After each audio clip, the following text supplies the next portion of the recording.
Yun. So, sa opinion mo ba, do men and women have different needs when it comes to sex? Or is just, exaggerated na stereotype? Meron.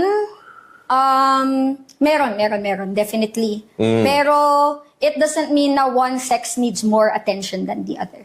Okay, what do you mean? Sorry, medyo nag-ano ko doon. Kasi yung parang yung ano natin, yung parang status quo natin ngayon, yung standard natin ngayon is, andyan na babae to please the guy. Yes. At kapag na yung lalaki, tapos na. Oo. Parang, may ganun may ganun pag-iisip na parang hindi yung ko lang ang pinaka-priority natin dito sa session na to. Hindi, wala akong pake kung ka bilang babae, wala akong pake kung nasarapan ka. Ako lang. May ganong pag-iisip ang napakaraming lalaki. No. Ayan, ganun din ang status quo rin natin sa diba? Natatapos siya kapag nilabasan na yung lalaki, pero nakita mo bang nilabasan yung babae?